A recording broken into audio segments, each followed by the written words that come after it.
sometimes to think a lot about one aspect of the movement. And for most, I would say it's the very obvious movement. It might be the blocking arm going out, if it's doing the block, or it might be your reverse punch hand going out. So people tend to be really, really mindful of that action. But that's only one of a very integrated total body action. And another way to approach it is kind of coming in through around the back way. Think about the thing that you might normally give your least amount of attention to, and just meditate on that part of it. Like that's a totally different way of looking at the technique, and actually say, what is the least most thing I might pay attention to? Okay?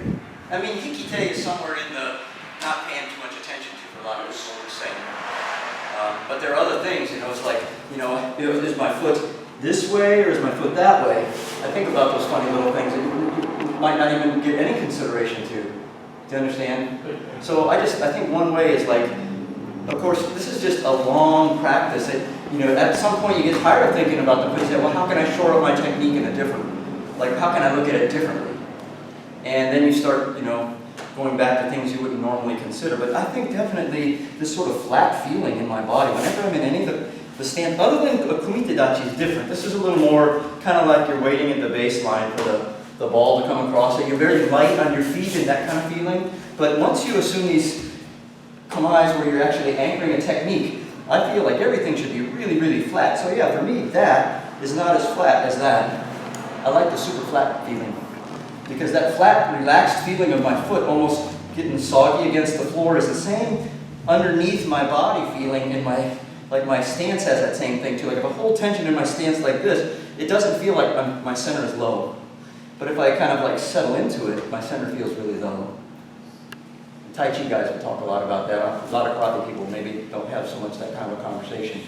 So that feeling in your disposition there. I kind of try to put as much of my foot on the ground as possible. So I'm almost trying to think right down the center line of my foot. If I do that, then I'm more inclined to get this left side of my foot flat and the right side of my foot flat. Yoga people will talk about, Tai Chi people talk about it, where you think of these different points on your foot, and when you're stepping, you want all those points I think we've had this conversation before, you want all those points to be contacting sort of with a certain equality.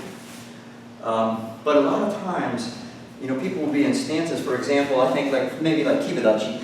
People will be in stances and they'll push really hard on their knees, and then they start to lose the contact with the inside of their foot.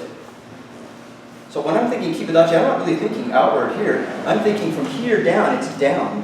Like this is down, like all of my foot is flat. Then I don't create this extreme shape in the bend of my knees. I want to create more of a consistent arc so that no one part of my leg is accepting too much of the tension as opposed to the next. And I think longevity of practice, this might not really even be good on your knees to do that. And you see like old school guys, and we all did it at one point, that really deep kibidachi was sort of the aesthetic a lot of people were working for, but I think that's not good for your body. You want to have kibidachi, I think, should be about 2 shoulders widths. This should feel edges of the feet straight. You should feel as much, everyone just try it, just kind of do this while I'm talking, maybe you'll feel that a little bit. All of my foot, do this right now before you impose any pressure in your legs. See if you can get as much of your foot surface on the ground. Grab with your toes, but when you grab with your toes, try not to cup your foot. Try to still keep your foot flat and then grab. So I'm not doing that, my foot is flat and then I'm grabbing. So I have this downward in the middle of my foot and then the grab at the end. See if you can feel that. And then at that point, I'm pinning my feet straight down. Then I create a little pressure out. Yeah.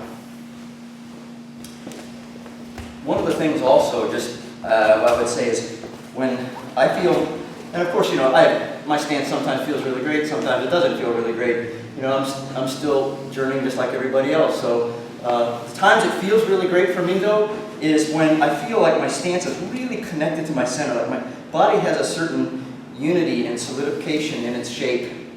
If I don't have that, you kind of get, and you'll see it, you'll watch other people. I would offer you guys to do that. Take a look at other people and watch them, and you'll see people will be in stances, but you see there's a leg shape and then there's a body shape, and they're not really fully integrated. Do you understand?